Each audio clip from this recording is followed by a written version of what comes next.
Oke, mari kita bersatu dalam doa. Mungkin saya minta Pak Justan Silaban memulai pertemuan kita, kelas kita dengan doa. Saya persilakan. Mari kita berdoa. Bapa dalam surga, sore hari ini kami boleh kembali diberkati oleh hamba-Mu, Bapak Pendeta Dr. Robson Samosir. Banyak hal yang kami belum mengerti, sekalipun usia kami terus bertambah atau makin tua. Tapi kami rindu terus belajar untuk bisa memperkaya diri sehingga kami bisa menjadi berkat bagi banyak orang, terutama jemaat yang kami layani. Biarlah Tuhan memberikan kami hikmat, akal budi, berikan kami juga pengertian akan apa yang kami pelajari dan dengar saat ini. Berkati hamba-Mu Pak Robson yang akan menguraikan dan mengajar banyak hal untuk kami saat ini. Terima kasih Tuhan, kami mulai dalam nama Tuhan Yesus Kristus. Amin. Oke, baik Bapak Ibu. Shalom Pak. Shalom Pak Abraham. Selamat bergabung. Oke, kita bermulai ya. Seperti yang sudah saya sebutkan sebelumnya, tekankan sebelumnya, kita akan membahas satu gerakan atau aliran, yaitu mengenai liberalisme. Liberalisme. Seberapa penting materi ini, seberapa penting topik ini akan dapat kita ketahui dan dapat kita simpulkan setelah kita mempelajari sejarah dan pemikirannya. Ya, sejarah dan pemikiran dari gerakan liberalisme ini. Yang pastinya kita akan mengarah kepada satu kesimpulan bahwa memang menggali dan mempelajari perihal liberalisme ini adalah sesuatu yang sangat-sangat penting. Karena apa yang saya takutkan adalah saya takut kita itu terjebak pada buah pemikiran dari liberalisme atau memiliki konsep pemikiran yang dimiliki oleh para penganut liberalisme. Tanpa kita sadari, mungkin karena kurang kuatnya keyakinan kita, kurang kuatnya dasar kita, ya argumentasi kita akan keyakinan kita, maka dengan mudahnya kita diombang-ambingkan dengan berbagai macam pengajaran atau aliran-aliran yang nyata-nyata tidak sesuai dengan kebenaran, termasuk liberalisme. Nah, saya mulai dengan deskripsinya. Liberalis adalah mereka yang bebas dalam berpendirian. Ya, liber dari bahasa Latin artinya bebas, merdeka. Dari sisi bahasa sih ya bagus ya kedengarannya. Tetapi ketika hal ini dikaitkan dengan konteks teologia, lalu mengabaikan atau tidak menganggap perlu ya norma-norma tertentu atau rambu-rambu tertentu menjadi kacau dan liar pada akhirnya. Ya, ada hal-hal yang menjadi rambu-rambu yang kita perhatikan dalam kita berteologia. Tetapi hal itu tidak diindahkan oleh mereka para penganut liberalisme. Jadi liberalis adalah mereka yang bebas dalam berpendirian. Dalam kekristenan, kalangan liberal adalah mereka yang bebas dari otoritas tertentu. Anda tentu tahu bahwa ada beberapa jenis otoritas dalam kekristenan, di antaranya otoritas gereja dan otoritas Alkitab. Sekali lagi, otoritas gereja dan otoritas Alkitab. Nah, mereka ini, kaum liberal ini adalah kalangan yang ingin bebas ya dari otoritas gereja, ingin bebas dari otoritas Alkitab. Dari sini di pendahuluannya saja sudah dapat kita melihat kengerian dari gerakan ini. Ya, dari aliran ini. Kekristenan tidak bisa melepaskan dirinya dari Alkitab, di mana kita harus memandang bahwa tidak ada kebenaran di luar Alkitab. Dan Alkitab adalah satu-satunya firman Allah. Tidak ada kebenaran yang diwahyukan oleh Allah kepada umat manusia selain Alkitab. meyakini ada begitu banyak kebenaran, itu saja sudah sebuah bentuk kompromistis yang dilarang dalam kekristenan atau ditentang dalam kekristenan. Apalagi sampai mengakui bahwa Alkitab itu tidak berotoritas atau bukan firman Allah. Ya, itu jauh lebih mengerikan. Nah, belakangan malah ada yang ingin bebas dari otoritas Yesus Kristus. Ya, ingin bebas dari otoritas gereja, ingin bebas dari otoritas Alkitab, ingin bebas dari otoritas Yesus Kristus. Ini benar-benar jantung dari kekristenan. Bayangkan, ini fundamentalis dalam kekristenan, fundamentalisme dalam kekristenan. Bayangkan kalau sudah tidak mengakui hal yang substansial ini, tidak ada lagi yang tersisa dari kekristenan. Sampai pada satu kesimpulan, saya pada akhirnya dalam menanggapi gerakan ini, sebenarnya mereka yang menganut gerakan ini, ajaran ini, aliran ini tidak layak lagi menyebut diri mereka sebagai Kristen, karena mereka telah menolak ya inti dari kekristenan. Nanti saya akan urai lebih lanjut. Nah, kita mulai dari sejarah. Ya, jangan sampai kita membahas buah pemikirannya secara langsung, tapi kita buta dengan sejarahnya. Menjadi penting, ya, menjadi penting kita terlebih dahulu menggali sejarahnya, apa yang melatar belakangi kemunculan dari gerakan ini. Dan tidak ada cara terbaik untuk kita mengetahuinya selain melihat sejarah. Nah, perlu saya pertegas bahwa kemunculan dari liberalisme itu sangat-sangat dipengaruhi oleh kemunculan Renaissance, ya, kemunculan Renaissance, ya, kelahiran baru, ya, dalam konteks zaman tentunya, bukan dalam konteks diri kita sebagai orang yang percaya, di mana kita dibaharui secara spiritual, ya. Jadi pengaruh Renaissance itu memiliki peran yang kuat, pengaruh yang kuat terhadap liberalisme. Pada abad 15 sampai 16, di dalam sejarah manusia terjadi suatu kesadaran yang sangat luar biasa. Jadi inilah yang melatar belakanginya. Saya berharap Bapak Ibu bisa mencatat inti-intinya saja, poin-poinnya saja dari sejarahnya. Nah, kesadaran ini boleh dibagi dalam dua bagian. Ya, ini yang menjadi titik awal atau titik tolak dari munculnya gerakan liberalisme.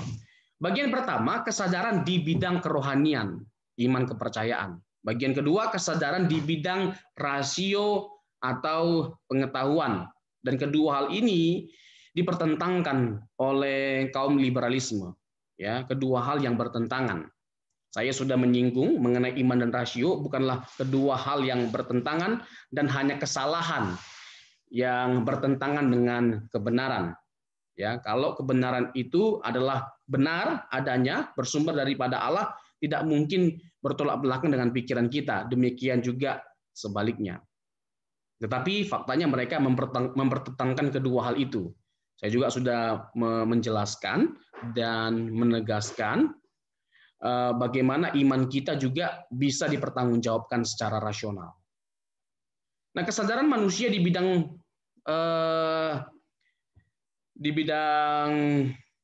atau di zaman Renaissance ini membawa efek timbulnya gerakan reformasi.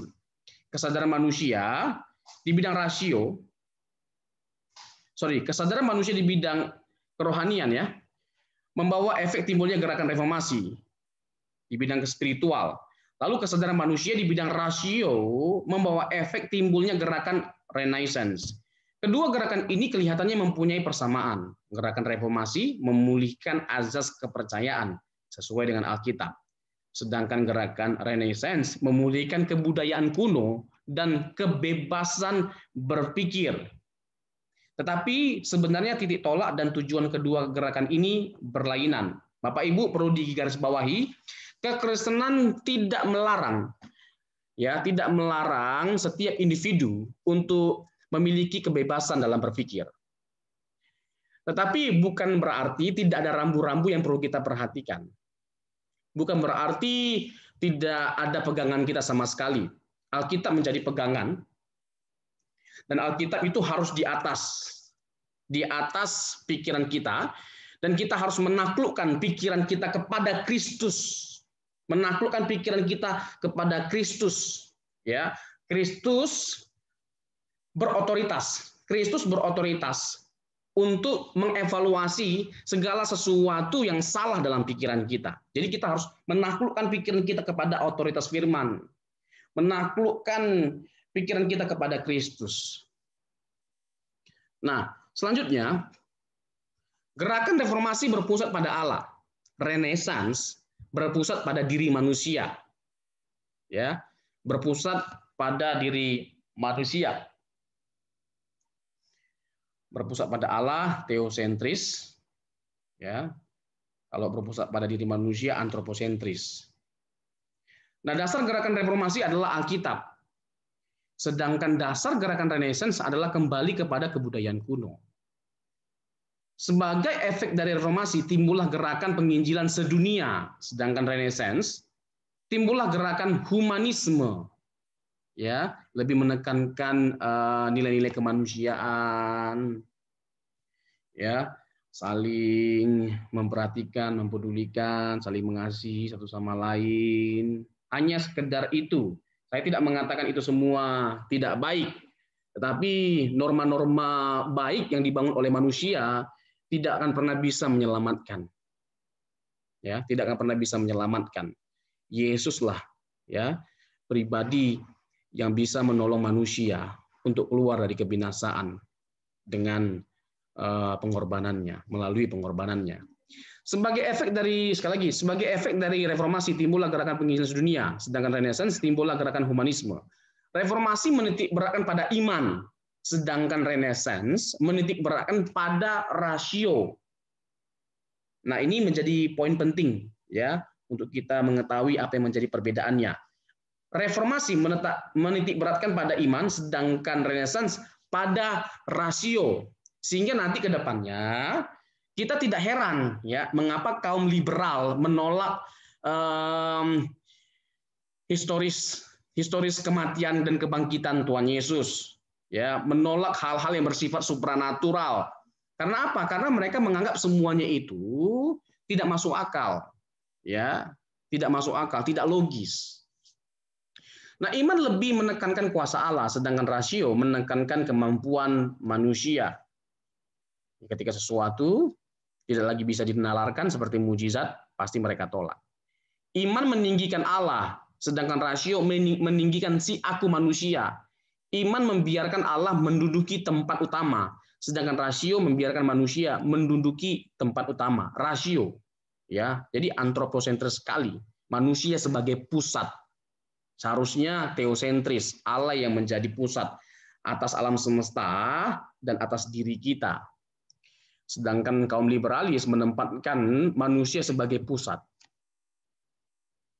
Nah, manusia makin hari, ini menjadi poin penting Bapak Ibu, manusia makin hari makin bersandar pada pengetahuan otaknya dan mulai meragukan eksistensi Allah. Bayangkan gelap dari humanisme secara perlahan-lahan, tetapi pasti mulai mempengaruhi pandangan teologi ortodoksi, ya ortodoks yang timbulnya dari gerakan reformasi ini, sehingga rasio lebih dipentingkan daripada iman, ya rasio lebih dipentingkan daripada iman. Seharusnya iman itu lebih penting daripada rasio, karena rasio kita tidak menyelamatkan.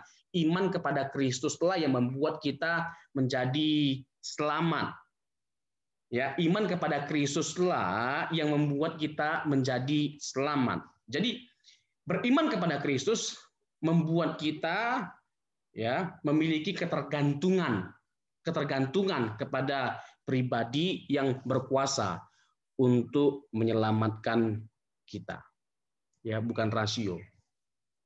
Inilah permulaan kebobrokan pandangan teologi masa kini dan sekaligus merupakan aspek jauh timbulnya liberalisme, ya, merupakan aspek jauh timbulnya liberalisme. Oke, kita mulai akar dari kemunculan liberalisme. Akar dari teologi liberal juga disebut sebagai modernisme. Dapat ditelusuri sampai ke Jerman pada abad ke-18, ya, seorang tokoh yang bernama Immanuel Kant. biasanya dipertimbangkan sebagai bapak dari religius liberalisme modern. Kan menyangkali bukti-bukti dari eksistensi Allah dan mempertahankan bahwa manusia hanya dapat mengetahui Allah melalui penalaran. Bapak Ibu, tidak ada yang salah dengan kita mencoba menalarkan Allah. Tidak ada yang salah. Tetapi kalau kita serta-merta hanya mengandalkan akal kita untuk mempercayai Allah, maka tidak akan pernah ada ruang bagi kita untuk mempercayai Allah. Karena Allah itu nggak kelihatan. Lalu kalau kita baru percaya Allah, kalau seandainya Allah kelihatan, sampai kapanpun kita tidak akan percaya bahwa Allah itu ada. Karena bagi kaum liberalisme segala sesuatu itu harus bisa disentuh, dirasakan, dilihat, dibuktikan. Ya. Kebenaran itu diuji ya lewat 5 panca indera. Nah, ini benar-benar merusak sekali pada akhirnya. Sistem pemikiran seperti ini merusak sekali, merusak kekristenan.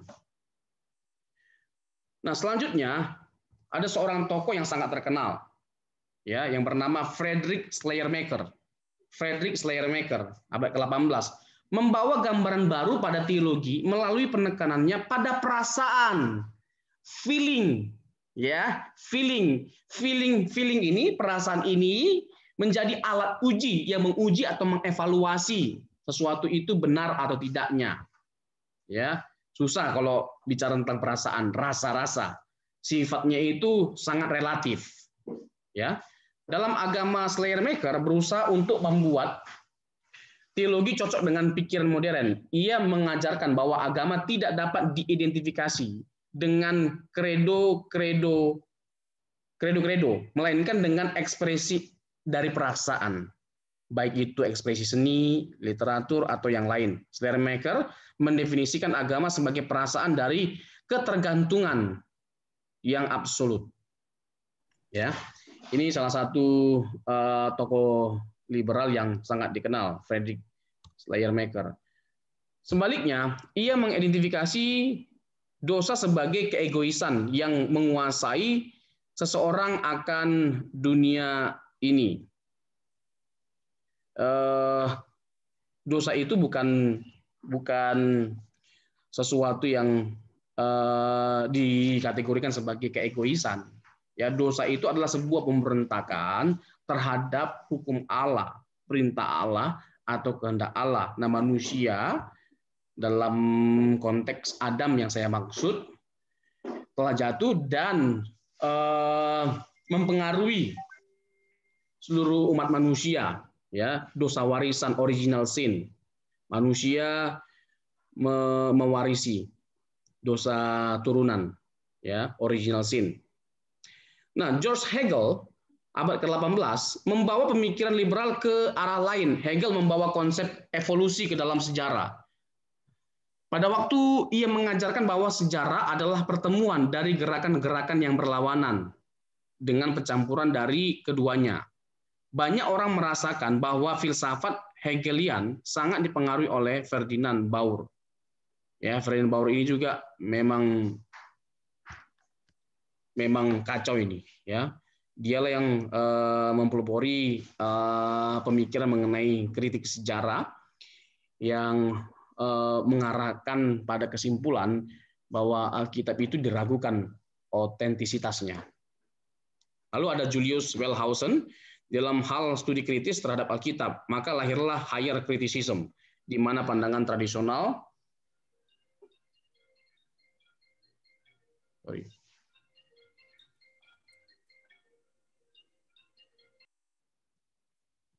ya.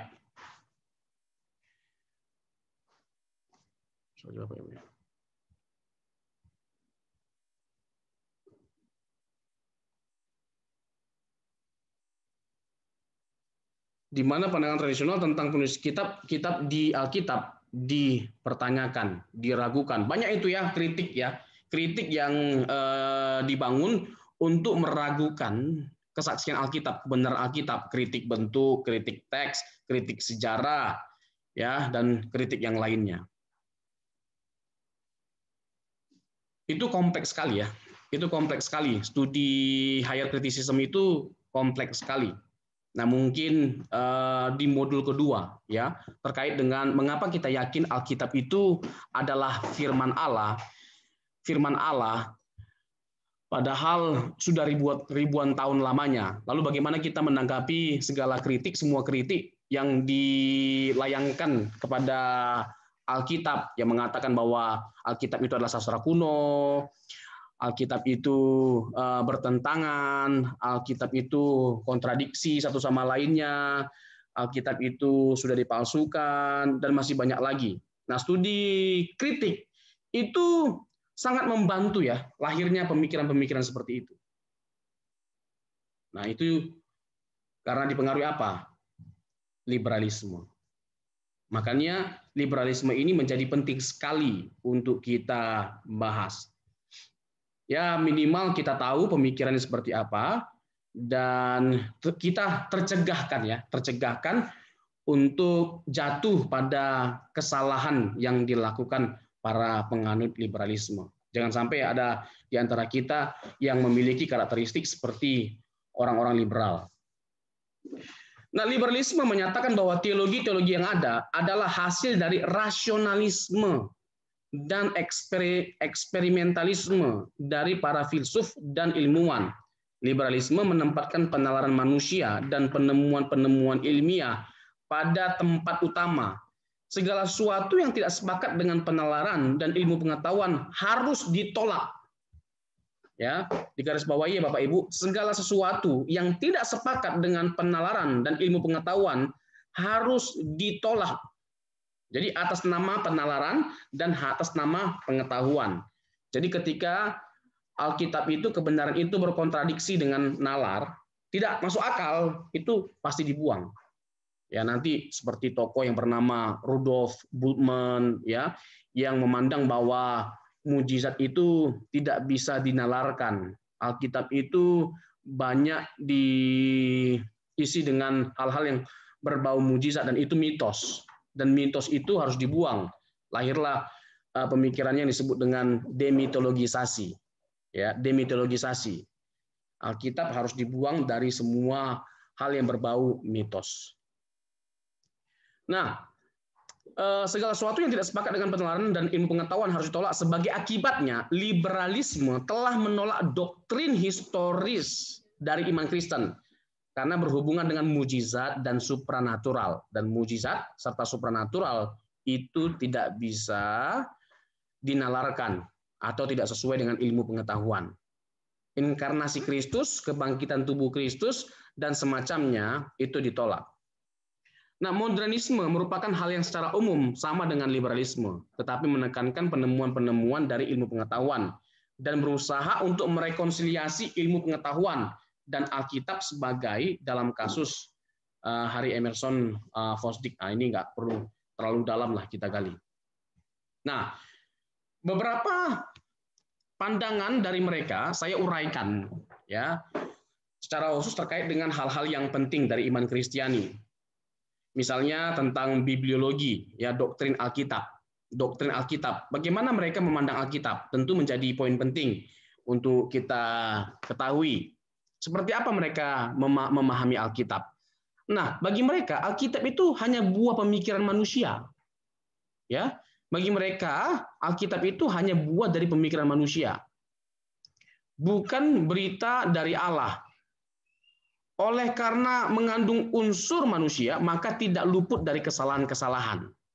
Nah, ini juga nanti menjadi penting Bapak Ibu untuk kita pahami. Ya, bagaimana kita bisa memberikan satu argumentasi yang memuaskan secara rasio. Sekalipun manusia yang menuliskan Alkitab, tetapi apa yang dituliskan oleh mereka itu adalah firman Allah. Firman Allah. Nah, apa yang membuat kita berkesimpulan seperti itu? Karena Allah mewahyukan firman-Nya kepada mereka. Allah mewahyukan firman-Nya kepada mereka. Terus, apakah mereka sama sekali tidak punya buah pemikiran atas firman yang Tuhan berikan kepada mereka. Ya mereka menyampaikan kebenaran firman itu sesuai dengan kebudayaan mereka, sesuai dengan pemikiran mereka pada waktu itu. Seperti Tuhan memakai orang Yahudi untuk menuliskan. Jadi ya dipengaruhi oleh budaya mereka, ya. Dan kita dalam menafsirkan Alkitab tidak jarang menjadi penting ya untuk kita mengetahui cara berpikir orang Yahudi sehingga kita bisa nangkap maksudnya, ya, atau konteks zaman itu seperti apa sehingga kita bisa nangkap. Contoh ini ya, kata-kata ketika garam menjadi tawar, dengan apakah dia diasinkan? Loh, garam mana bisa jadi tawar? Garam mana bisa jadi tawar? Nah, kalau kita tidak masuk kepada pemikiran mereka pada waktu itu, konteks pemikiran mereka, budaya mereka, kita tidak akan mengerti hal itu. Nah, nanti kita akan banyak belajar seputar itu. Nah, jadi Alkitab itu merupakan buah pemikiran manusia, bukan berita dari Allah. Oleh karena itu mengandung unsur manusia, maka tidak luput dari kesalahan-kesalahan. Alkitab tidak dapat disebut sebagai firman Allah, tetapi hanya sebuah buku agama atau buku puisi saja.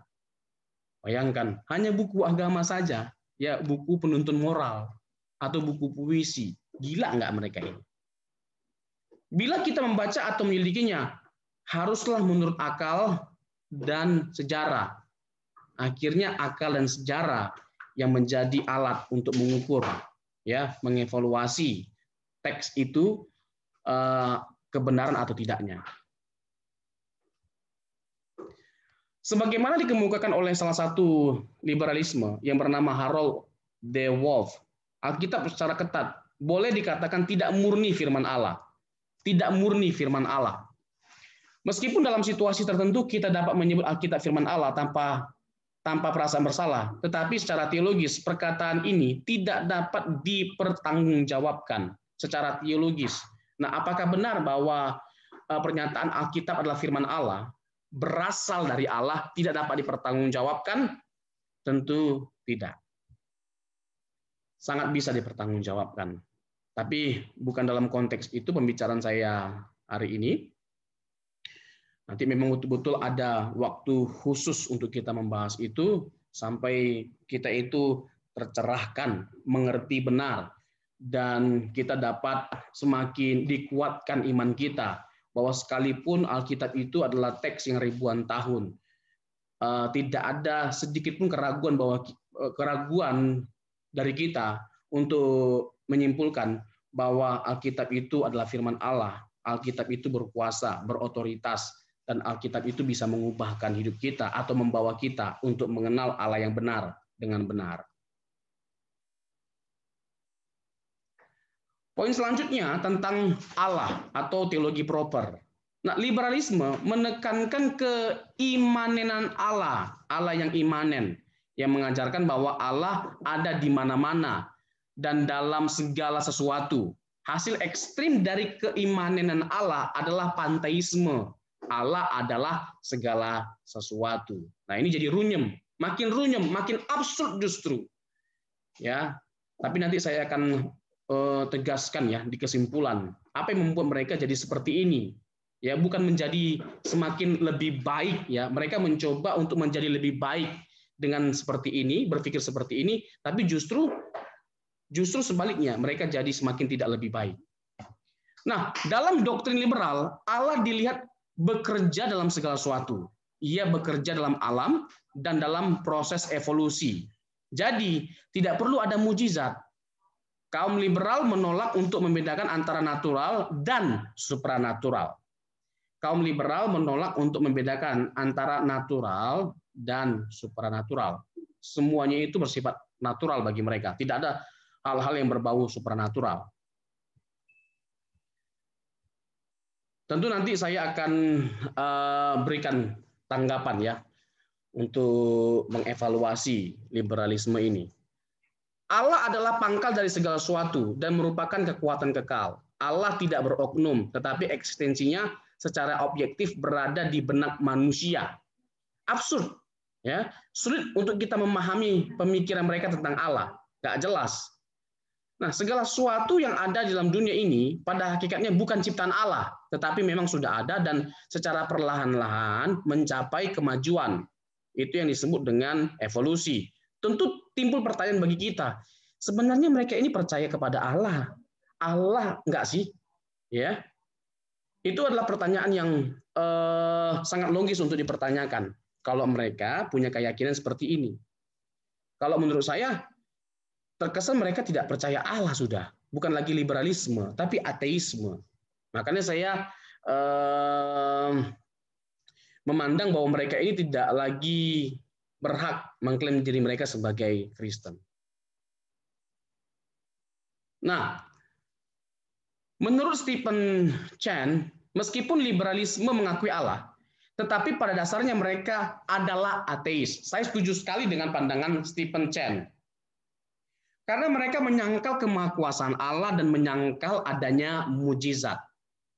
Kalau kita percaya bahwa Allah itu ada, kalau kita benar-benar percaya bahwa Allah itu maha kuasa, maka mempercayai hal-hal yang bersifat supernatural adalah hal yang sangat-sangat logis. Sangat-sangat logis. Menjadi aneh kalau kita percaya Allah itu ada, Allah itu maha kuasa, tetapi tidak percaya bahwa ada hal-hal yang bersifat supranatural. Nah, menjadi aneh. Jadi sebenarnya Allah yang disebut dan dikenal kaum liberal praktis hanyalah istilah yang diganti dari alam natural. Lalu pertanyaannya, bagaimana mereka memandang antropologi? Antropologi ini adalah ilmu yang mempelajari tentang manusia. Ilmu yang mempelajari tentang manusia. Otoritas kitab suci dan wahyu ilahi ditolak. Otoritas kitab suci dan wahyu ilahi ditolak. Jelas, ya, ini sudah menyimpang, bahkan sesat. Bukan lagi menyimpang, tapi sesat. Saya ngomong ini untuk case tertentu. Saya tipikal orang yang tidak mudah menyesat-nyesatkan orang. Ya, beda sedikit langsung sesat. Untuk hal yang minor, bahkan hal yang minor, nggak bisa kita menahan diri kita, menguasai diri kita, untuk kita bisa diskusi dulu baik-baik, ngobrol dulu baik-baik. Itu pengennya menghajar orang aja. Pokoknya kalau beda sama kita, itu sesat, nggak boleh seperti itu. Nah, dalam kategori apa? Dari liberalisme ini kita akan belajar. Dalam kategori apa seseorang dinyatakan sesat? Liberalisme ini adalah aliran atau kelompok yang membuat kita bisa mendapatkan gambaran tentang kesesatan dari sebuah gerakan atau ajaran. Dari liberalisme kita belajar. Nah, sebenarnya ada hal yang menarik sekali ya, dan Bapak Ibu mungkin karena lagi hot-hotnya ini ya, mungkin tahu ya bagaimana belakangan ini lagi rame lagi ya, para pendeta, para teolog, para apologet saling serang, ya, saling goblok-goblokan, saling bilang setan, ya. Akhirnya yang diuntungkan itu siapa sebenarnya? Coba itu dengan baik-baik dipikirkan, Bah. Ya, yang diuntungkan siapa? Terus yang dirugikan kita sendiri. Kita mempermalukan diri kita sendiri, kita mempermalukan kekristenan. Kita nggak jadi berkat, apalagi pendeta. Memalukan, saling serang satu sama lain. Si A mengklaim si B sesat, si B juga mengklaim si A sesat. Ya kan? Dengan apa yang namanya? Premis atau asumsi mereka masing-masing. Nah, Alkitab harus dipahami dari sudut pandang rasional. Ini menurut mereka. Apabila Alkitab berisi cerita-cerita yang secara rasional tidak dapat diterima oleh pemahaman manusia, maka mereka harus ditolak. Apabila Alkitab berisi cerita-cerita yang secara rasional tidak dapat diterima oleh pemahaman manusia, maka mereka harus ditolak. Jadi mujizat di Alkitab harus dibuang. Coba, ya. Karena mujizat ini bertentangan dengan natur manusia, bertentangan dengan natur nalar manusia. dianggap ini tidak memenuhi kualifikasi akal.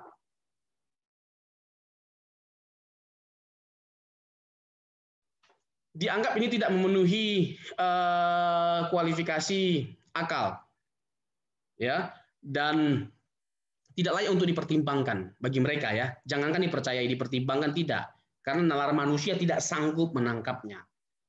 Nah, teologi harus praktis bagi mereka.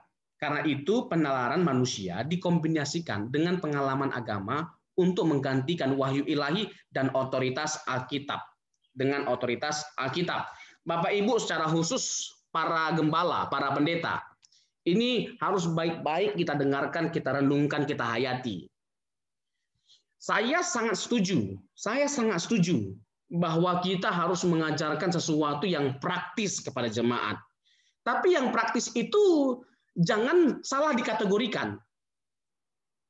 Harus yang praktis diajarkan, Pak. Seperti apa? Ya, bagaimana kita mengelola keuangan, bagaimana kita bisa berbicara tentang keluarga yang bahagia, keluarga yang harmonis, ya, bagaimana kita dapat membesarkan anak dengan baik sehingga bertumbuh kembang secara psikologis.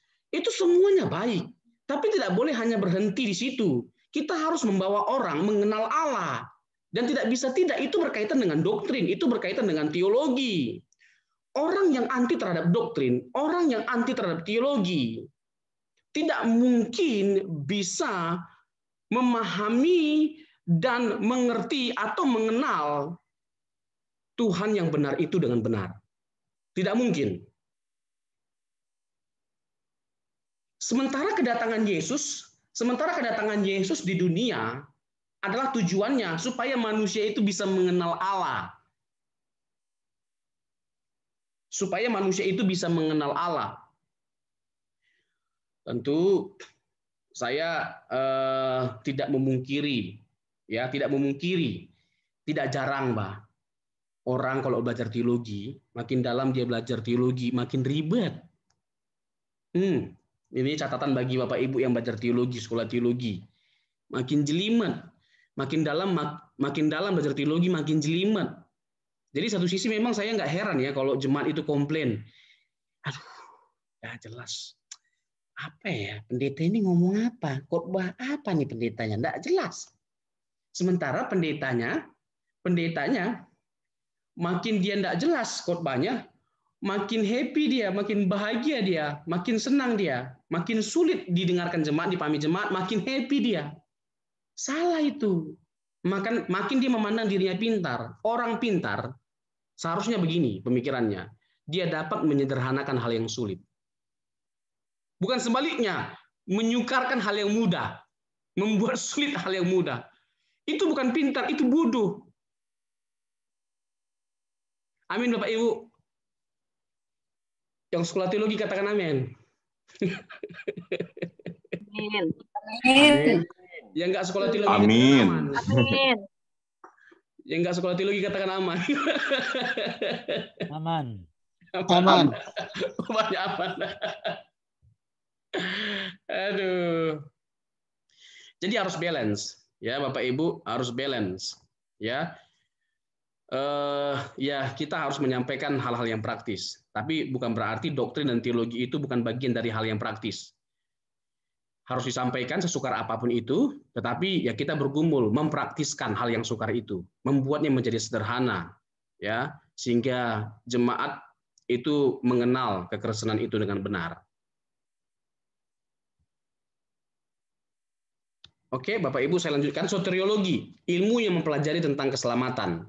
Soteriologi. Nah, bagaimana mereka memandang keselamatan? Dalam usaha liberalisme, untuk relevan, penekanan pada keselamatan pribadi dari hukuman kekal ditolak. Hal itu dianggap tidak relevan. Ya, keselamatan pribadi dari hukuman kekal ditolak. Hal itu dianggap tidak relevan. Dengan semangat keoptimisan, liberalisme menetapkan untuk mendatangkan kerajaan melalui usaha manusia. Usaha manusia. Inilah yang menjadi keunikan dari kekristenan. Bapak Ibu ingat, yang unik dari kekristenan itu terletak pada gagasannya tentang keselamatan. Salah satunya, di mana kita memahami manusia itu saved by grace, diselamatkan oleh anugerah. Tetapi itu tidak simple, tidak sesederhana yang dipikirkan selama ini. Apa yang dimaksud dengan saved by grace, diselamatkan oleh anugerah? Tetapi kita mengertilah ya pandangan umum, dan kita setuju pandangan umum bahwa kita saved by grace. Ya, we are saved by grace. Kita diselamatkan oleh anugerah. Kalau tidak ada anugerah Allah, maka tidak mungkin kita selamat. Dan anugerah Allah itu dinyatakan ya melalui kematian dan kebangkitan Kristus. Disinilah yang menjadi keunikan dari kekristenan. Liberalisme menetapkan untuk mendatangkan kerajaan melalui usaha manusia. Mendatangkan kerajaan melalui usaha manusia. Jadi Injil sosial menjadi berita mereka, Injil sosial. Ya, bagaimana kita berbuat baik terhadap sesama, itu yang paling penting. Nah, itu bagi mereka.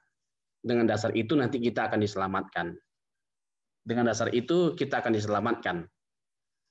Kalau kita membangun keselamatan kita pada konsep seperti itu, yang ada hanyalah kebinasaan.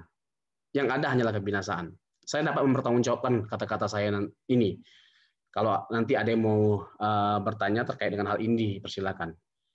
Kerajaan Allah bukan berkaitan dengan masa yang akan datang, masa supranatural, tetapi sudah ada di sini dan sekarang melalui penerapan prinsip-prinsip dan etika Yesus. Ya, kita benar-benar bertolak belakang ya dengan keyakinan ini. Ya, kita yakin bahwa kerajaan Allah itu sudah dimulai saat ini, tetapi baru akan dinyatakan secara full, secara sempurna nanti di masa yang akan datang ketika Yesus datang kali kedua. Tetapi Kristus sudah memerintah. Ya, Kristus sudah memerintah di dalam diri kita melalui roh dan firman-Nya. Nah, menurut mereka manusia harus giat berbuat amal. Amal itu akan mempengaruhi keselamatan manusia. Cerita tragis tentang Yesus Kristus disalib tidak dapat diterima. Justru liberalisme mengaburkan esensi dari kekristenan yang mengajarkan bahwa keselamatan kita bergantung pada Kristus, pada peristiwa kebangkitannya. Injil keselamatan dengan darah sudah ketinggalan zaman. Ya, kematian Yesus itu bukan untuk satu zaman tertentu, satu orang tertentu, satu kelompok tertentu, satu denominasi tertentu, satu sinode tertentu. Yesus untuk semua orang, kematiannya untuk semua orang. Jadi sangatlah naif, sangatlah bodoh, sangatlah picik, sangatlah maaf kalau saya menggunakan kalimat ini. Saya jarang menggunakan kalimat ini, tapi untuk kes-kes yang memang krusial, sangatlah sesat. Ya, kalau dipandang bahwa kematian Yesus, penebusan Kristus itu sudah ketinggalan zaman. Ya, itu salah pemikirannya. Karena Yesus mati itu untuk semua manusia di sepanjang segala zaman. Nah, manusia tidak boleh egois. Jangan mengira diri sendiri sudah diselamatkan itu cukup, tetapi Tuhan atas mementingkan keselamatan orang lain. Tuntutan Tuhan atas diri manusia yaitu berbuat amal dan menjadi manusia baik. Menjadi manusia baik. Ini sebenarnya dalam ini ya. Kita bisa berbuat baik tanpa Tuhan. We can be good without God, of course. Tetapi kita tidak bisa mencapai standar kebaikan yang dimaksudkan oleh Tuhan, yang ditargetkan oleh Tuhan, kalau kita tidak percaya kepada Kristus. Ya, kalau kita tidak percaya kepada Kristus. Jadi percaya kepada Kristus yang membuat kita, membawa kita menjadi lebih baik dari orang-orang baik pada umumnya. Percaya kepada Kristus dan menerima penebusan Kristus yang membuat kita menjadi pribadi yang lebih baik dari manusia-manusia baik pada umumnya. Banyak nggak orang-orang yang baik di luar kekristenan? Banyak sekali, bahkan lebih baik daripada kekristenan. Ya, dan itu memilukan tentunya. Saat orang yang bukan Kristen, non-Kristen, ternyata lebih baik hidupnya daripada kita, itu memilukan. Seharusnya, as a follower of Jesus Christ, we must be better than the other. Kita harus lebih baik dari siapapun. Ajaran dan model Kristus, teladan Kristus memungkinkan kita, mengarahkan kita, membawa kita menjadi pribadi yang harusnya lebih baik dari semua manusia yang pernah ada di dunia ini. Nah, selanjutnya salah satu teolog liberalisme, ya, W.A. Brown, 3 aspek Yesus Kristus yang dijadikan otoritas orang Kristen sebagai berikut. Pertama, Yesus merupakan model yang nyata bagi kehidupan orang Kristen, dan model ini akan dijadikan model kehidupan dalam masyarakat. Yesus Kristus merupakan otoritas bagi umat Kristen, karena ia memberitahukan manusia bahwa hanyalah dengan jalan hidup mengasihi baru dapat mengubah sistem masyarakat. Yesus bukan hanya memberitahukan jalannya, tapi Yesus mengklaim that He is the way. I am the truth. Ya, I am the truth. Yohanes 14 ya, ayat yang ke-6. Akulah jalan kebenaran dan hidup. I am the way, the truth, and the light. Ya, tidak ada seorang pun yang sampai kepada Allah Bapa kalau tidak melalui aku. Dia bukan hanya memberitahukan jalannya seperti yang dilakukan para nabi dalam perjanjian lama, tokoh-tokoh dalam perjanjian lama, bahkan para rasul. Semuanya itu hanya mengarahkan kita kepada jalan, ya. Tetapi Yesus adalah jalan itu sendiri, dan kepada Kristuslah diarahkan oleh para rasul semua manusia. Kenapa? Karena Yesus itulah jalannya. I am the way. Tidak ada manusia yang pernah mengklaim dirinya sebagai jalan. Dan tidak boleh ada manusia yang mengklaim dirinya sebagai jalan. Hanya Tuhanlah jalan. Jikalau ada manusia yang mengklaim dirinya sebagai jalan, maka dia bukan hanya sekedar manusia biasa, atau kita tidak boleh menyimpulkan dia sebagai manusia biasa. Dia harus Tuhan. Dan itulah yang membuat kita yakin dan percaya bahwa Yesus adalah Tuhan berdasarkan Yohanes 14 ayat yang ke-6. Oke, selanjutnya. Kedua, Yesus Kristus juga memberi petunjuk kepada murid-murid untuk merealisasikan kehidupan kasih dengan mengikuti teladan atau semangat yang nyata dalam diri Yesus Kristus. Semangat yang rela berkorban merupakan syarat yang harus dilaksanakan untuk merubah, menyempurnakan masyarakat. Ketiga, Yesus Kristus memberitahukan dasar berpijak untuk mengatasi rintangan hidup, saling mengasihi, yaitu dengan jalan memohon bantuan di luar kekuatan diri sendiri. Kekuatan ini bisa diperoleh dengan melihat teladan pengorbanan yang dinyatakan oleh Yesus Kristus sebagai wujud kasih Allah yang sejati. Kalau kita tidak memiliki kepercayaan akan Tuhan seperti yang dimiliki oleh Tuhan Yesus dan para rasul, kepada siapa kita mau berharap? Kepada siapa kita mau berharap untuk kita ditolong? Kalau kita tidak memahami bahwa Tuhan itu ada dan Tuhan itu berpribadi, berperasaan, Tuhan itu maha kuasa, maka menjadi lucu kalau kita mengharapkan pertolongannya. Nah, itulah kesalahan berpikir dari liberalisme yang menganjurkan orang-orang untuk seperti Tuhan Yesus, ya, mengharapkan pertolongan di luar dari dirinya. Kepada siapa? Kepada Tuhan. Tuhan yang seperti apa gambarannya, konsepnya? Absurd. Ya, banyak kekonyolan dari pemikiran liberalisme.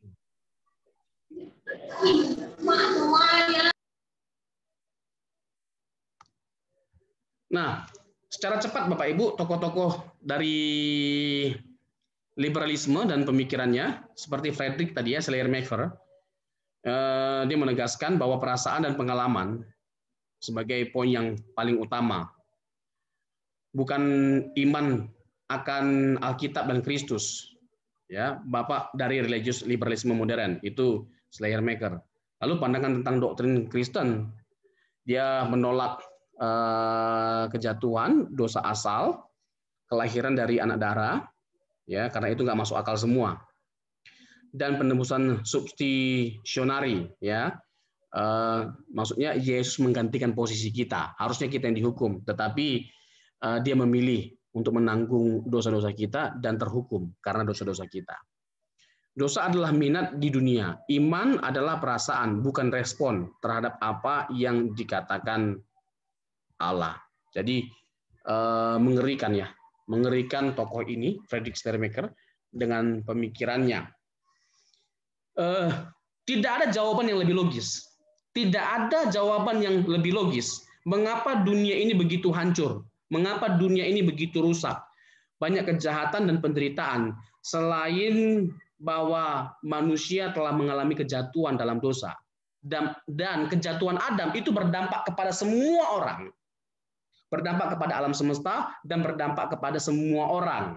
Faktanya, seperti yang saya pernah jelaskan, faktanya kita meyakini tak ada gading yang tak retak. Tak ada gading yang tak retak. Tidak ada manusia yang sempurna maksudnya. Bagaimana kita bisa meyakini kalimat itu kalau kita tidak menyimpulkan bahwa memang tidak ada manusia yang tidak berdosa, semuanya berdosa. Yang kedua, bayi nggak perlu diajarkan bagaimana cara berbuat dosa, balita dengan sendirinya bisa berbuat dosa. Kok bisa tanpa diajari? Karena mereka memiliki natur dosa. Sama seperti binatang buas, nggak perlu diajarkan oleh induknya. Anaknya nggak perlu diajarkan oleh induknya untuk menjadi buas. Dengan sendirinya dia bisa menjadi buas karena naturnya adalah binatang buas. Lalu kebangkitan Kristus. Nah, ini nanti akan saya jelaskan dalam sesi khusus ya, kebangkitan Kristus. Apakah bisa dibuktikan kebenaran dari Yesus yang bangkit?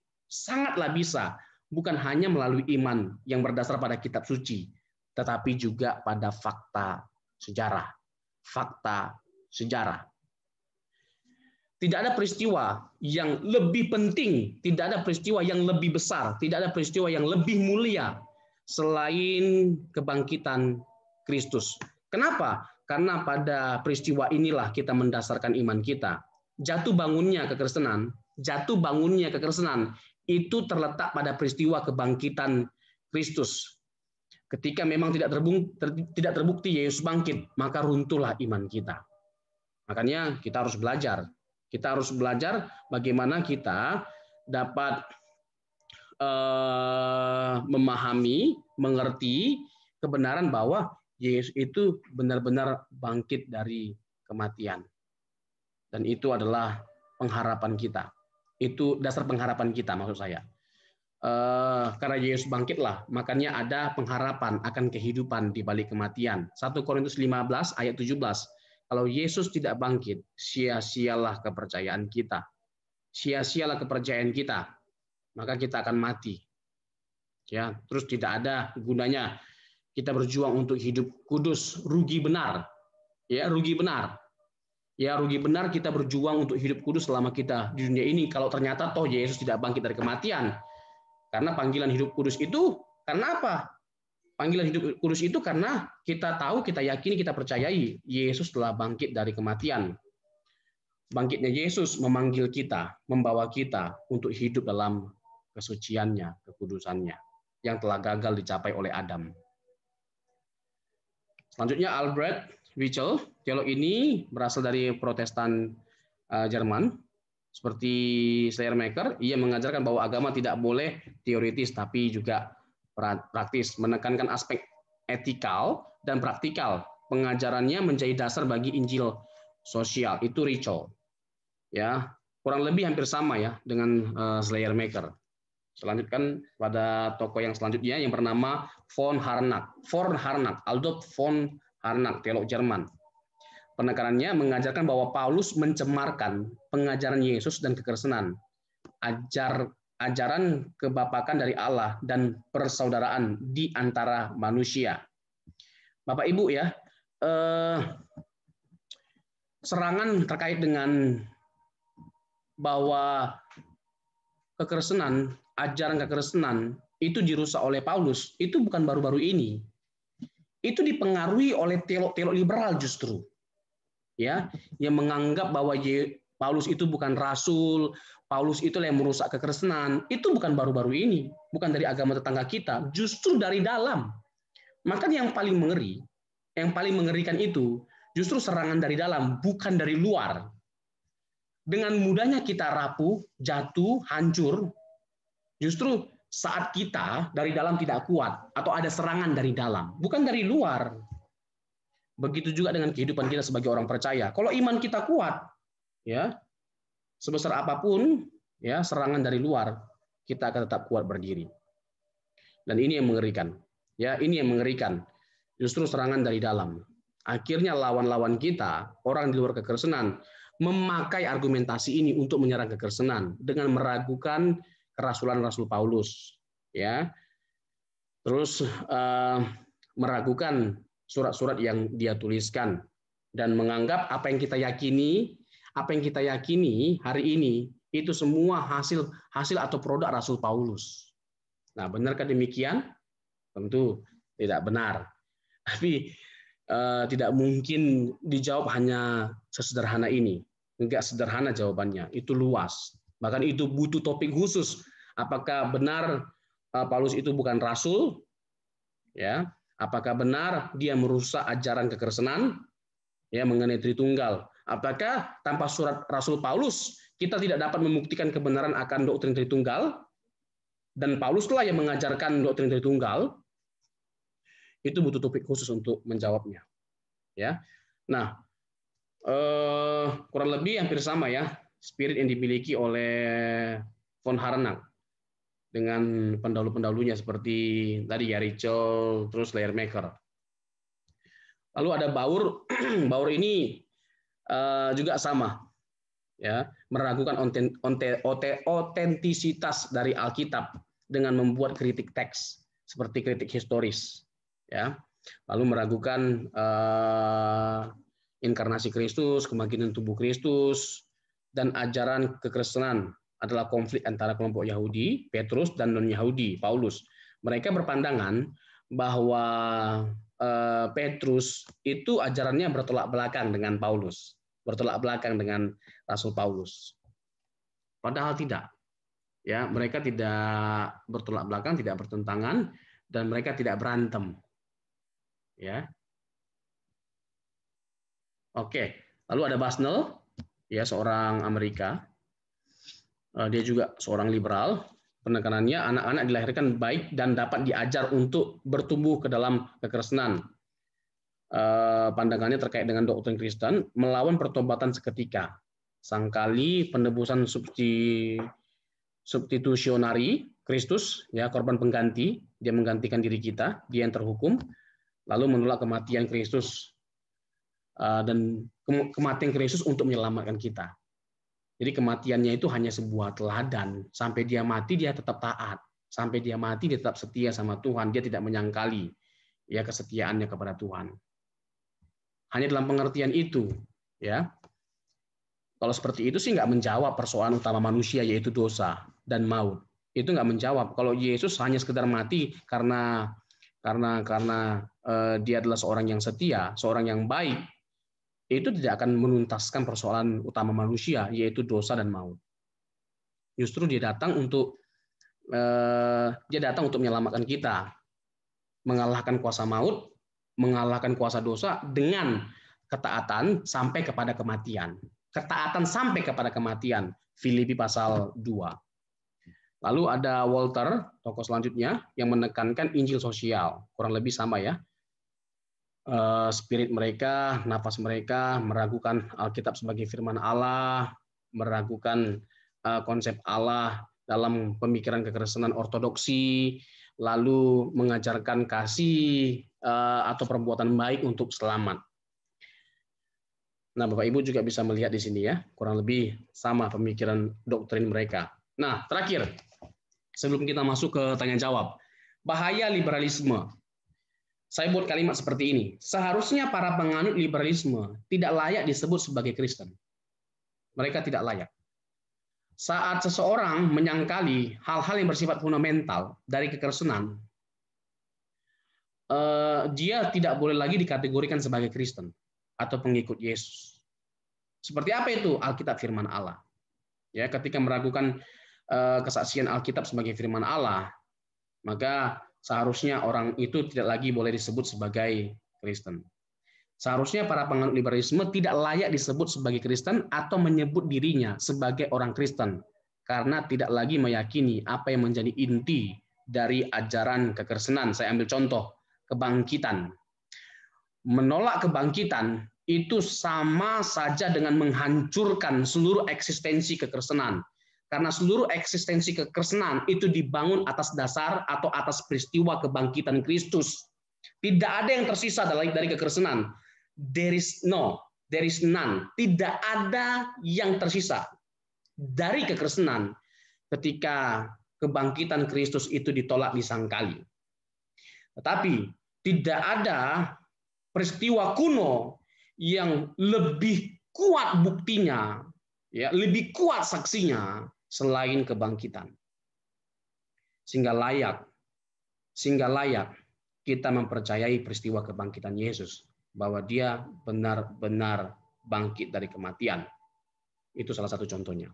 Liberalisme jelas menyangkali otoritas Alkitab. Alkitab harus kita pandang sebagai yang berotoritas, ya, berotoritas,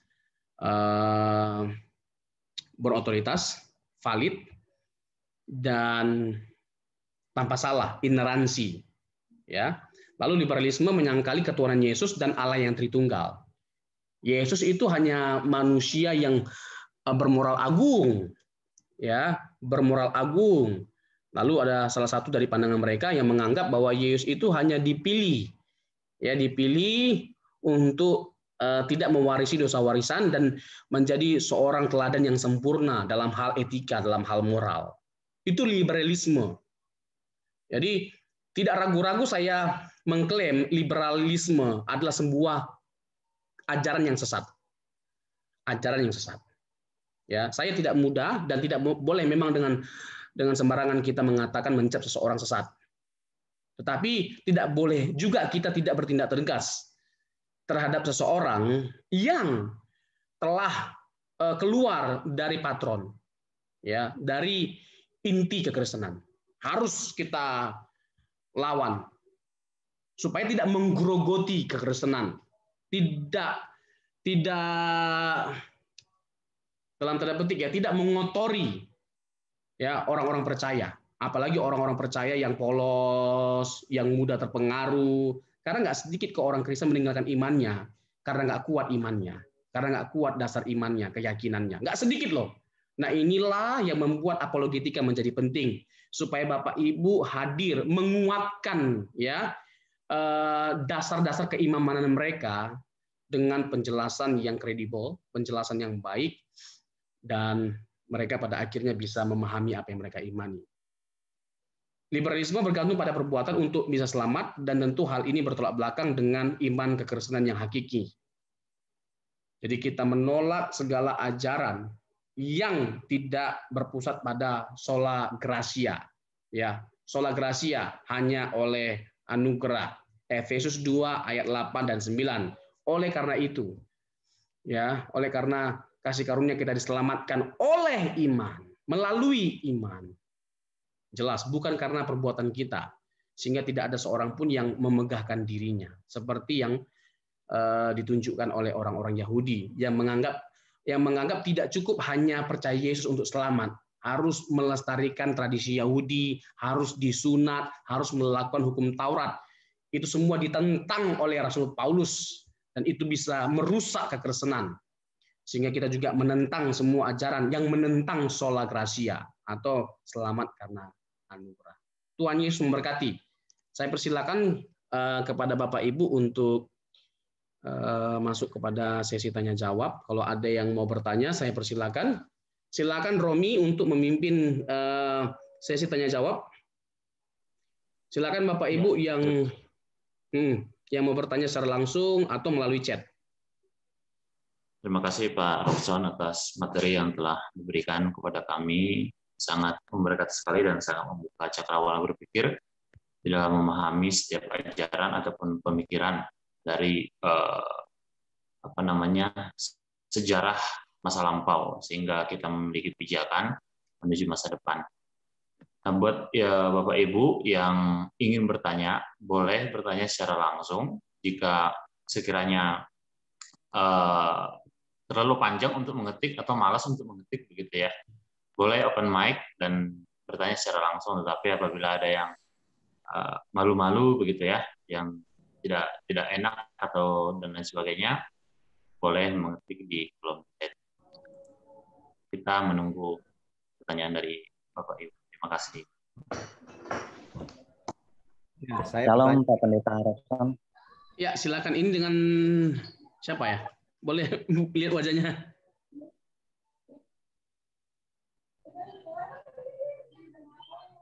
Shalom, Pak. Shalom, shalom. Silakan. Saya izin bertanya. Saya pernah mendengar dari seorang pendeta, dia pernah mengatakan, Pak, dalam konteks Wahyu pasal 21, yang langit baru, bumi baru, dia mengatakan bahwa bumi yang disebut langit baru dan bumi baru ini adalah bumi ini yang diperbarui.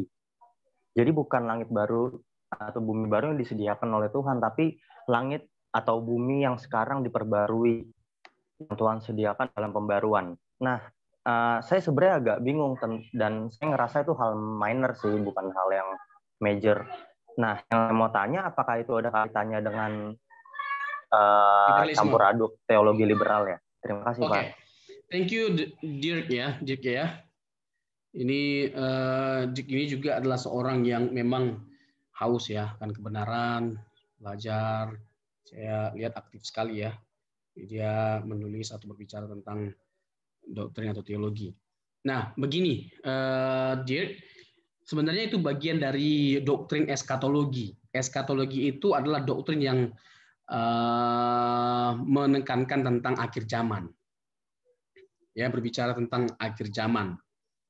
Nah, memang ada perbedaan pandangan sebentar. Ada perbedaan pandangan terkait dengan di mana memang posisi bumi ini. Tapi saya hanya memberikan atau menyuguhkan ya ulasan singkat saja. Ada memang yang berpandangan bahwa bumi ini yang akan menjadi surga. Nanti di bumi hanguskan, lalu direstorasi ulang. Ya, setelah di bumi hanguskan, dihancurkan, lalu direstorasi oleh Allah, dipulihkan oleh Allah, sehingga bumi di mana kita berada ini akan menjadi tempat bagi umat manusia. Ya, ini dihancurkan nanti di bumi hanguskan, lalu Tuhan menciptakan bumi yang baru. Ya, recreation. Ada yang berpandangan seperti itu dengan sejumlah alasan. Ya, beberapa teks mereka pakai sebagai dasar untuk membuktikan kebenaran itu. Seperti surat Petrus. Terus ada yang berpandangan bahwa bukan di bumi ini, tapi di tempat di mana Allah berada. Ya, di tempat di mana Allah berada. Surga, ya, di tempat di mana Yesus bertata, Allah bertata. Disitulah kita akan dibawa. Sebenarnya ini bukan seperti yang Dirk bilang, ini bukan isu sentral, ini bukan hal yang pokok dalam kekristenan, dan dua-duanya itu punya dasar, ya. Kedua tafsiran itu punya dasar. Kalau Dirk mau tahu, saya di mana posisinya nanti di pembahasan mengenai eskatologi. Nah, posisi saya di mana? Nah, nanti saya kasih tahu di pembahasan mengenai eskatologi, doktrin tentang akhir zaman. Tetapi kedua pandangan itu ada, ya, kedua pandangan itu ada. Oke, Dik ya. Oke. Kalau ada lagi nanti, kalau terkait langsung dengan liberalisme silakan, ya, terkait dengan tokoh liberal atau pemikirannya. Silakan, Rom. Thank you. Apakah ada lagi Bapak Ibu yang ingin bertanya? Pak, mau nanya, Pak. Silakan, Bu Flo. Kalau pemikiran liberal ini bukan apa ya, Pak? Dasarnya kan sepertinya tidak ada sedikit pun percaya pada Kristen. Kenapa tidak dibuang saja dia daripada apa ini, Pak? Kenapa tidak dikeluarkan aja? Dia kan seperti ateis gitu, Pak, ya. Bagaimana itu menurut Bapak? Ya, perlu kita garis bawahi bahwa kita nggak berhak ya mengevaluasi atau apa ya bahasa, mengeliminasi ya seseorang untuk keluar dari kekristenan. Tetapi kita berhak untuk mencap seseorang itu bukan Kristen ketika dia keluar dari inti ajaran kekristenan. Paling seperti itu, Bu. Dan bagi saya memang seperti yang sudah saya simpulkan di kesimpulannya bahwa para penganut liberalisme dengan segala apa yang diyakininya tidak tidak lagi tepat untuk dikategorikan sebagai Kristen karena sudah keluar dari inti ajaran kekristenan. Seperti itu, Bu. Ya, kita bukan polisi lah yang menangkapi orang-orang yang tidak percaya. Iya, Pak. Ya, kita bukan polisi. Ya, oh bukan, iya, Pak. Ya. Iya. Oh, ya, gitu. yang menangkapi orang-orang yang tidak mempercayai apa yang menjadi inti kekristenan, lalu kita suruh mereka keluar dari kekristenan, keluar. Nah, ya itu juga menjadi gimana ya? Menjadi perhatian khusus bagi setiap kita. Bapak Ibu, tidak sepaham bukan berarti kita tidak bisa mengasihi. Tidak sepaham bukan berarti kita tidak mengasihi. Kasih harus di atas segala-galanya, bahkan kasih harus di atas dari doktrin yang kita kuasai. Karena pribadi yang final, pribadi yang sempurna, yang bisa mengevaluasi ajaran kita itu, tafsiran kita itu benar atau tidaknya hanyalah Allah. Melalui firman-Nya tentunya. Ya. Dan pembuktiannya nanti ya ketika di hari penghakiman, tahu-tahu yang kita pandang sesat masuk surga. Ya, tahu-tahu yang kita pandang sesat masuk surga. Gali itu, Pak. Terus nanti pas di surga kita ketemu sama dia. Terus karena dia masuk surga, terus kita langsung komplain sama Tuhan, nggak terima, Tuhan aku nggak terima. Kok dia bisa masuk surga, itu kan sesat. Siapa kita? Contoh penganut Sabellianisme, ya kan, yang memandang bahwa Bapa, Putra, Roh Kudus itu adalah pribadi yang sama. Bapa, Putra, Roh Kudus pribadi yang sama. Tidak menyangkal Allah dalam kekristenan, ya. Percaya Yesus itu Allah, Bapa itu Allah, percaya Roh Kudus itu Allah, tapi ini oknum yang sama, pribadi yang sama. Tidak mengakui itu sebagai yang berbeda-beda satu sama lainnya, tapi pribadi yang sama. Terus nanti karena kita pandang mereka sesat pasti masuk neraka, terus nanti bagaimana? Kalau ternyata kita ketemu sama mereka di surga, kita mau komplain sama Tuhan, nggak terima. Aku nggak terima Tuhan, harusnya dia masuk neraka. Kita siapa, Pak? Kita bukan polisi, Pak.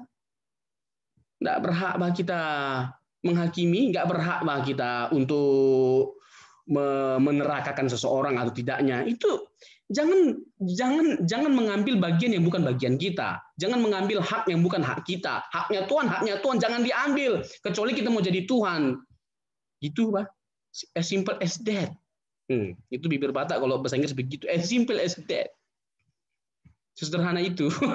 Sesederhana itu.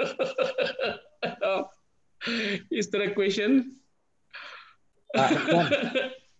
Silakan Amang Alen. Ya, terima kasih untuk membuka wawasan pemikiran lebih jauh. Saya lihat memang pemikiran liberalisme ini berupaya untuk menggerogoti atau mengurangi atau menambahi sesuatu yang sudah ada di dalam Alkitab sebagai otoritas. Nah, sepertinya ini kan terus berkembang. Pemikiran ini berkembang. Demikian juga di dalam internal kekristenan juga dengan adanya liberalisme ini, maka pemikiran reformatif pun berkembang sedemikian rupa. Nah, yang menjadi pertanyaan saya, sejauh ini pemahaman Pak Robson, apakah pemikiran liberalisme ini terus berkembang pasca modernisasi atau postmodernisasi ini? Kemudian dari dalam pemikiran reformasi juga kekristenan, apakah ini juga akan terus berlanjut? Oke. Kira-kira gimana? Ini pertanyaannya very practical, tapi sangat penting menurut saya, ya. Bagus sekali. Pertama begini, apakah pengajaran liberalisme ini akan terus berkembang? Dan kalau terus berkembang, ya bagaimana? Ya kita nggak bisa menghentikan laju perkembangan dari sebuah gerakan. Itu yang pertama. Entah itu benar ataupun sesat. Faktanya tidak ada ajaran yang tidak berkembang. Nah itu natur yang kita harus pahami. Yang pertama. Tetapi kita harus ini kan suatu pergumulan yang tidak mudah. Ini pergumulan yang berat sebenarnya. Karena seperti itu naturnya, maka kita tidak bisa tidak. Kita harus benar-benar menggumuli yang benar itu seperti apa dan berdasar kuat, memegang kuat, ya, prinsip-prinsip kebenaran itu atau kebenaran itu. Jangan sorry. Kita dengan mudahnya bisa terombang-ambingkan karena kita nggak punya prinsip. Nah, bagian kita itu bagaimana kita menggumuli yang benar itu apa, yang benar itu seperti apa, sehingga kita bisa mengeliminasi atau mengevaluasi semua ajaran, ya meskipun nanti terus berkembang, semua ajaran yang terang-terangan tidak sesuai dengan prinsip-prinsip kebenaran atau hal-hal yang kita yakini sebagai sebuah kebenaran. Contoh tadi, Alkitab itu harus firman Allah. Yesus itu haruslah Allah. Allah itu Tritunggal adanya. Tetapi seperti apa kita memandang Allah yang Tritunggal itu, ya silakan berbeda-beda, nggak jadi masalah. Bagaimana kita memandang ketuhanan Yesus, silakan. Tetapi kita nggak bisa keluar dari hal yang bersifat absolut. Alkitab firman Allah itu absolut. Yesus itu Allah adalah absolut. Juru selamat adalah absolut. Kalau Yesus bukan Allah, dia tidak layak disebut sebagai juru selamat. Karena hanya Allah yang bisa menyelamatkan kita. Makanya I am the way, the truth, and the life. Ya, akulah jalan kebenaran dan hidup, and the life maksud saya. I am the way, the truth, and the life. No one come to the Father except by me. Tidak seorang pun yang sampai kepada Allah Bapa kalau tidak melalui aku. Kata-kata itu jelas mengindikasikan bahwa dia tidak mungkin tidak Tuhan. Kalau dia bukan Allah, dia tidak layak menyelamatkan kita. Dia tidak layak jadi juru selamat. Nah, itu absolut dan ortodoks sifatnya. Absolut. Tapi kalau kemudian hari dikembangkan pemikiran mengenai bagaimana kita harus memandang ketuhanan Yesus, silakan saja. Tapi jangan mengingkari ketuhanannya. Bagaimana kita harus memandang Alkitab sebagai yang berotoritas, silakan. Tapi jangan mengingkari Alkitab sebagai firman Allah dan satu-satunya firman Allah. Nah, begitu, Amang. Oke, terima kasih Pak Robson. Siap. Thank you buat pertanyaannya. Ya, silakan Bapak Ibu. Dari chat, Pak. Dari Rom Martin Wijaya. Apakah Katolik termasuk liberal, Pak? Ini pertanyaan rawan. Ini orang yang bertanya ini menjebak saya untuk menjawab sesuatu yang rawan. Terus maunya apa? Apakah Katolik itu dapat digolongkan sebagai liberal? Katolik tidak pernah menyangkali Alkitab sebagai firman Allah. Katolik tidak pernah menyangkali kealahan Yesus. Katolik tidak pernah menyangkali ketritunggalan Allah. Benar ada perbedaan di antara kita. Tapi perbedaan itu bersifat minor. Bersifat minor. Makanya Bapak Ibu, selalu saya tekankan di kelas ini, kasih Pak, harus di atas segalanya. Kasih itu harus di atas doktrin. Supaya nggak senggol bacok. Hanya karena beda sedikit bacok. Senggol dikit bacok. Nggak boleh begitu, Pak. Kita ini jangan jadi Kristen kadrun. Ya kan, perbedaan itu sebuah keniscayaan. Perbedaan itu sebuah keniscayaan. Kalau kita tidak mau berbeda, kita pindah ke planet Mars, biar kita menjadi manusia satu-satunya yang nggak ada perbedaan di sana. Tapi selama kita tinggal di dunia, nggak bisa kita hindari perbedaan. Perbedaan keniscayaan dalam semua hal. Ya, dalam semua hal. Bukan mereka yang bermasalah karena berbeda dengan kita. Kita yang bermasalah karena kita nggak bisa menyikapi perbedaan dengan benar, menghargai perbedaan. Coba Bapak Ibu, di sini ada pemain keyboard nggak? Pemain piano. Indah nggak kalau kunci itu hanya ada satu, kunci C aja, kunci C. Indah nggak? Teng, teng, teng, teng, teng, teng, teng. Nggak indah. Tapi karena ada banyak berbeda-beda kunci, lalu dimainkan, ya kan? Misalnya 135, saya juga nggak terlalu ngerti. Jadi indah kan? Jadi indah sekali. Nah, marilah kita merajut kasih di tengah perbedaan. Itulah panggilan kekristenan. Bukankah Paulus menegaskan iman pengharapan kasih? Dan yang paling besar apa? Yang paling besar apa? Doktrin. Doktrin. Yang paling besar apa? Kasih, Pak. Kasih. Jelas. Kenapa Alkitab menegaskan bahwa kasih yang besar, paling besar?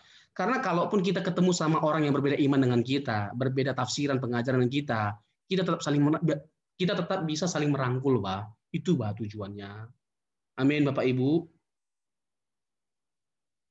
Karena kan kental sekali kan di surat Korintus mengenai perbedaan, kepelbagaian. Kental itu. Kan satu sama lain saling menganggap dirinya paling hebat. Yang satu memandang aku yang paling hebat karena aku punya karunia ini, karunia itu.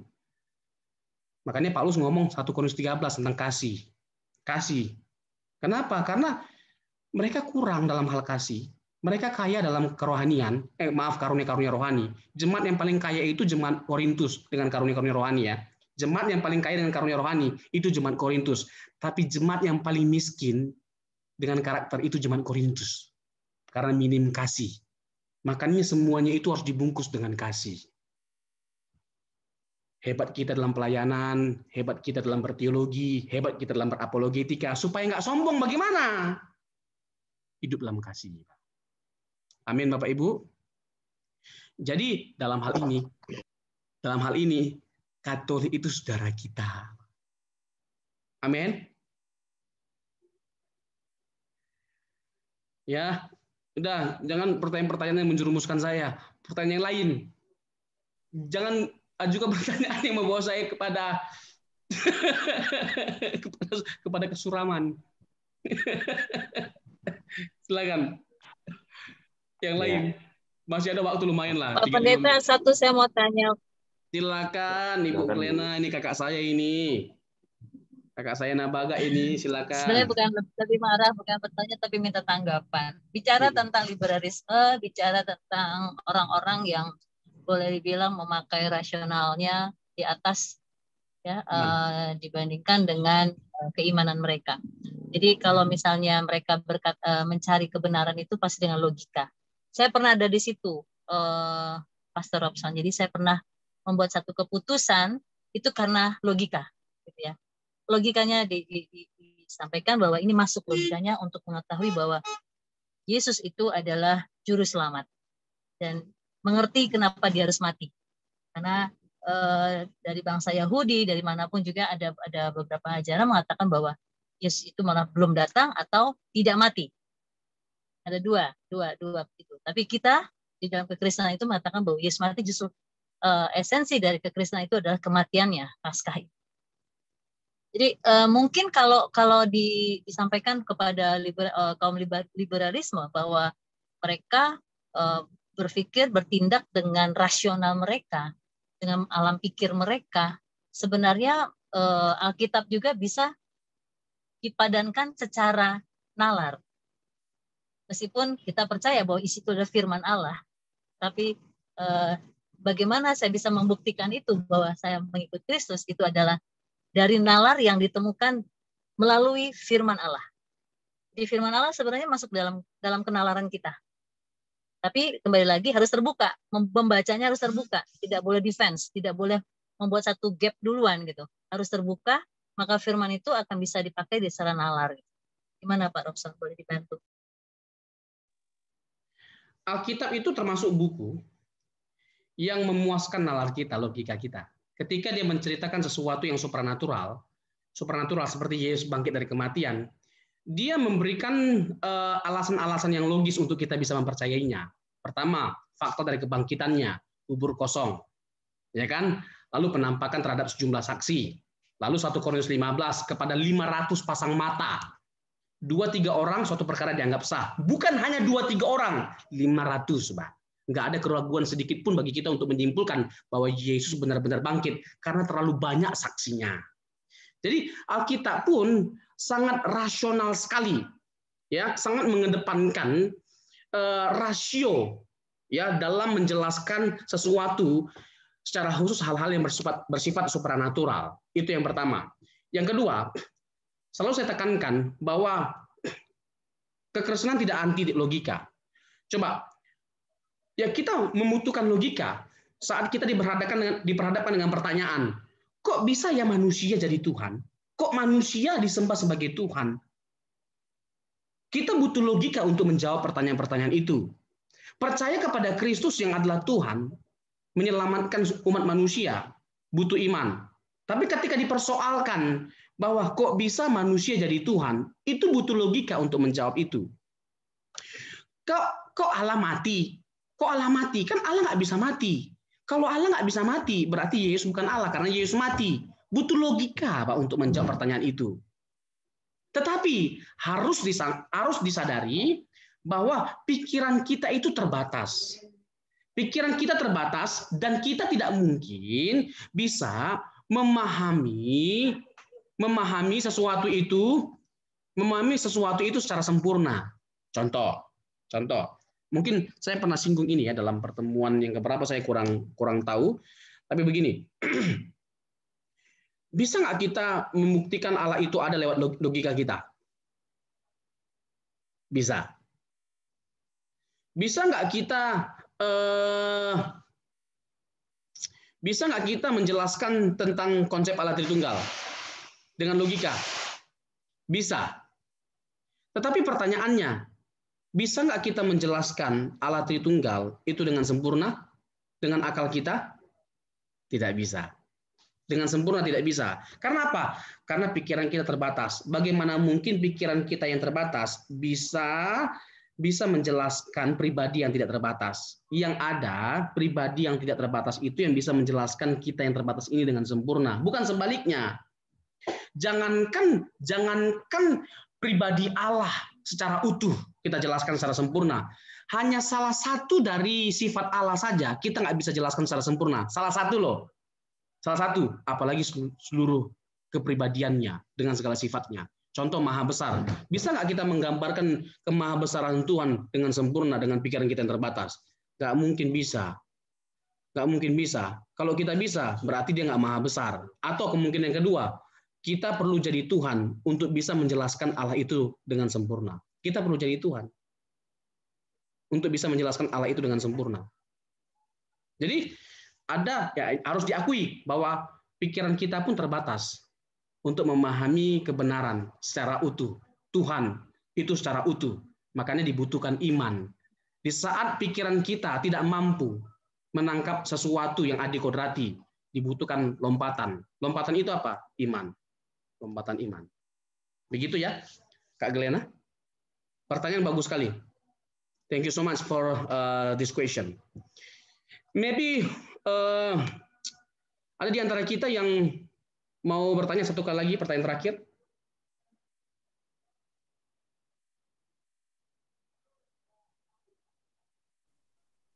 Ya, ini Pak ada satu pertanyaan terakhir dari Maurizio Guns Lovers Jesus. Shalom, tanya Pak, bagaimana bisa tadi Bapak katakan hanya kelompok golongan liberalisme yang seharusnya ditolak atau tidak bisa dianggap dalam kekristenan. Sedangkan banyak aliran-aliran kelompok pandangan-pandangan yang secara alkitabiah sangat bertentangan secara doktrin fundamental yang mendasar, baik dalam soteriologi, doktrin Allah atau doktrin proper, Tritunggal, dan lain sebagainya. Secara khusus seperti kelompok Saksi Jehovah, Jesus Only, dan lain sebagainya. Bagaimana Pak? Oneness, Hyper Grace, dan lain sebagainya. Sangat disayangkan ya, justru pertanyaan yang paling menantang itu dipertanyakan di akhir pertemuan kita. Begini, nyata ya kesesatan pemikiran dari liberalisme, ya ajaran mereka. Karena apa? Karena pertama tidak memuaskan secara logika dan juga tidak sesuai dengan kebenaran Alkitab. Itu yang pertama. Yang kedua, kalau kita masuk kepada Lukas pasal yang ke-10 tentang orang Samaria yang baik hati, mari kita jujur. Bukankah orang Samaria itu dipandang sesat oleh orang Israel? Bukankah orang Samaria itu dipandang seperti orang yang kerasukan setan bagi orang Israel? Dan hina sekali orang Samaria itu di mata orang Israel. Karena mereka itu adalah hasil perpaduan. Ya, orang Samaria itu hasil perpaduan antara Israel sama Syria. Ya. Bukan Syria. Sebentar. Sebentar. Kok saya lupa ya? Nanti kalau saya ingat saya kasih tahu. Jadi waktu mereka di pembuangan, lalu terjadilah hasil kawin campur, lahirlah orang Samaria. Jadi mereka ini benar-benar hina bagi orang Israel. Tapi kalau kita masuk ke dalam Lukas pasal yang ke-10 tentang orang Samaria yang baik hati, murah hati, justru mereka dipuji oleh Allah. Orang yang dipandang hina justru dipuji oleh Allah. Orang yang dipandang hina justru dipandang baik oleh Yesus. Diterima oleh Tuhan Yesus. Yang dipandang sesat diterima oleh Tuhan Yesus. Nah, saya takut. Nanti justru orang yang kita sesatkan yang masuk surga, kita nggak masuk surga. Itu maksud saya. Dan itu mengerikan. Tapi apakah saya jadi tidak tegas kalau seperti ini? Bagaimana Pak kalau dia menolak hal-hal yang bersifat fundamental? Saya kan sudah jelaskan. Alkitab firman Allah, nggak boleh ditolak. Apa dasar kita untuk mengatakan sesuatu itu salah atau benar kalau bukan Alkitab? Jadi kita nggak boleh menolak Alkitab itu sebagai firman Allah. Dan tidak ada firman Allah di luar Alkitab. Yang kedua, Yesus itu adalah Allah dan juru selamat kita. Bagaimana mungkin kita mengharapkan kita diselamatkan kalau kita menolak Yesus sebagai juru selamat, sementara Dialah yang menganugerahkan keselamatan bagi setiap kita. Dan semua yang disaksikan oleh Tuhan Yesus, termasuk keberadaan dari Allah yang Tritunggal. Nah, itu sebagai kebenaran yang tidak bisa ditolak disangkali. Tetapi bagaimana dengan Oneness Pentakostal? Ini menarik sebenarnya. Kemarin kan diributkan itu. Seperti yang saya bilang tadi ya, justru di akhir kelas dipertanyakan sesuatu yang sangat menarik ini. Tapi begini Bapak Ibu, karena waktu terbatas, udah mau 18.40, ya, mau jam 7. Saya habis ini ada lagi khotbah ya di salah satu gereja jam 7. Jadi tidak memungkinkan untuk saya dapat menjawab pertanyaan ini secara memuaskan atau secara maksimal. Tapi saya janji akan saya bahas ini di sesi mengenai Allah Tritunggal tentang Oneness Pentakostal. Ya, seberapa serius kita menanggapi dan mengevaluasi pemikiran ini, ajaran ini. Nanti kita akan ulik di pertemuan selanjutnya mengenai topik Tritunggal. Oke, begitu Rom. Ya, terima kasih Pak. Mungkin bisa langsung